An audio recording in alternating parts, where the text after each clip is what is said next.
Buonasera, bentrovati con il notiziario di Prealpina.it che apriamo con la cronaca. Carol Maltesi, la 26enne uccisa nella sua casa di Rescaldina, non era ancora morta dopo le martellate alla testa ricevute da Davide Fontana, è morta invece per essere stata sgozzata subito dopo. Questo è emerso oggi al processo dinanzi alla Corte d'Assise di Busto Arsizio, che dovrà giudicare l'ex bancario responsabile appunto dell'omicidio. Il medico legale Andrea Verzelletti, sentito al processo, ha spiegato che Carol forse poteva essere salvata se dopo le martellate fosse stato chiamato il 118.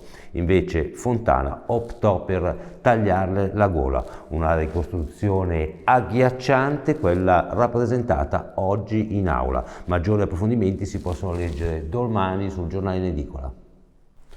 E ancora cronaca, truffatori in azione a Besozzo che col trucco del parente coinvolto in un incidente stradale hanno raggirato una donna di 87 anni, ex docente di lettere, facendosi consegnare 1,5 kg d'oro, gioielli, orologi e altri oggetti antichi e preziosi per un valore che, secondo i familiari, potrebbe arrivare anche a €500.000. All'anziana era arrivata la telefonata di una persona che aveva riferito che la figlia era stata arrestata perché è responsabile di un incidente stradale in cui era morto un bambino. Da qui la necessità di raccogliere immediatamente quanto necessario per la cauzione, prelevandolo appunto dalla cassaforte, cosa che l'anziana ha fatto. La figlia, quando è rientrata e ha scoperto l'accaduto, ha chiamato i carabinieri, sospetto che i truffatori sapessero dell'esistenza di una cassaforte contenente gioielli.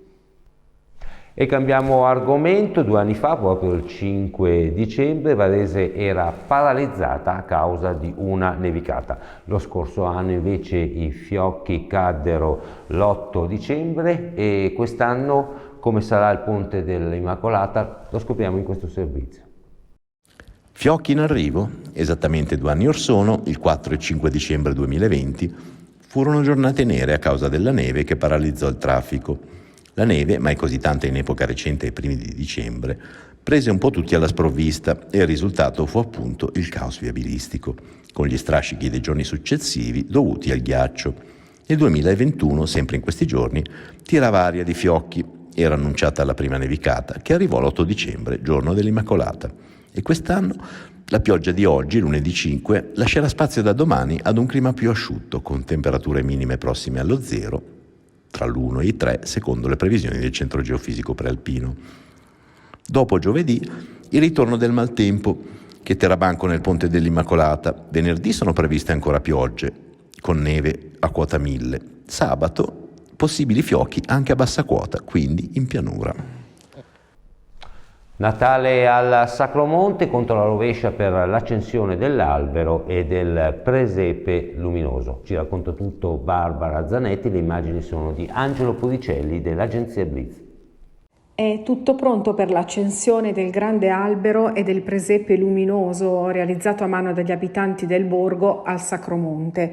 L'appuntamento è per giovedì 8 dicembre con il gruppo Lucine del Sacromonte. Al tramonto dunque l'accensione e prima alle ore 15 al Camponovo il teatro Kamishibai presenterà Storie del Sacromonte con Aurora Tomassoni, una rappresentazione adatta a tutte le età. Alle ore 16 sulla terrazza del Mosè il concerto natalizio del coro delle After All a ingresso libero. L'iniziativa è appunto curata dal gruppo Lucine del Sacromonte con gli amici del Sacromonte e con il patrocinio del comune di Varese per il restauro delle figure del presepe e del pittore Aglioli e per l'acquisto dei materiali delle opere degli alunni del doposcuola delle scuole primarie di Varese. Salto in lutto, è morto all'età di 80 anni Giuseppe Franzi, protagonista per mezzo secolo della vita politica e amministrativa del paese. Franzi è stato infatti 5 volte sindaco e 5 volte vice sindaco. Da un anno aveva abbandonato la politica. Maggiori approfondimenti si possono leggere su prealpina.it.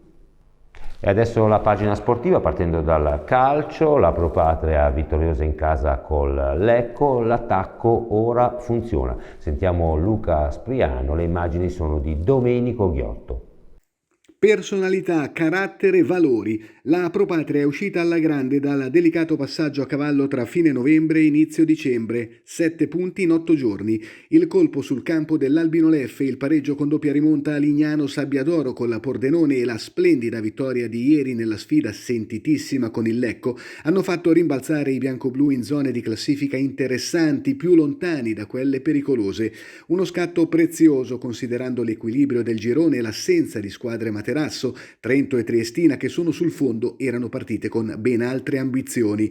Ora la Pro Patria divide il nono posto con la Pro Vercelli, a 25 punti all'attivo e rispetto agli anni precedenti è meno incline alle mezze misure, solo 4 i pareggi. Sono soprattutto le 7 vittorie a fare la graduatoria attuale a minimizzare il peso negativo delle 6 sconfitte. In attacco le cose funzionano, i giocatori offensivi segnano. Stanzani 6 gol, Castelli 4, Piu 3, Pitu 1, totale 14 reti su 21 di squadra, i 2/3. Ieri proprio Stanzani ha messo il sigillo definitivo sul 2-0 che ha affondato un Lecco presentatosi allo Speroni da secondo della classe. A sbloccare il risultato era stato l'intramontabile Fietta e in precedenza Castelli aveva calciato contro il palo un penalty. Tanta Pro Patria, insomma, per un successo meritato e denso di significati. Il tecnico Jorge Vargas ha dato identità e vitalità ad una squadra costruita nell'ottica della sostenibilità economica e che sta facendo bene. Beh, non è poco. Ancora calcio in Serie D, Varese e Legnano rialzano la testa. Sentiamo il servizio di Marco Raimondi con le immagini dell'agenzia Blitz. In una domenica condizionata dalla pioggia che ha reso molti terreni di gioco pesanti, il campionato di Serie D ieri ha regalato al Varese il ritorno alla vittoria al Franco Ossola dopo 3 mesi nel derby con la Caronnese vinto 2-1 con i gol nei minuti di recupero di Pastore al 92esimo e di Mecca al 94esimo. Per la formazione di Luciano De Paola il successo vale il sorpasso in classifica e potrebbe rappresentare la svolta di una stagione sinora sempre in salita. Ora il Varese è 14esimo in classifica, la Caronnese 16esima. C'è ancora molto da lottare. Sempre in Serie D ma in un altro girone, il Legnano, con in panchina il nuovo tecnico Francesco Punzi, ha vinto a Vado 2-0. Ora i Lilla sono al 7° posto in classifica e possono riprendere a sperare di centrare l'obiettivo playoff che il DS Eros Pogliani ritiene alla portata del club del nuovo presidente Emiliano Montanari.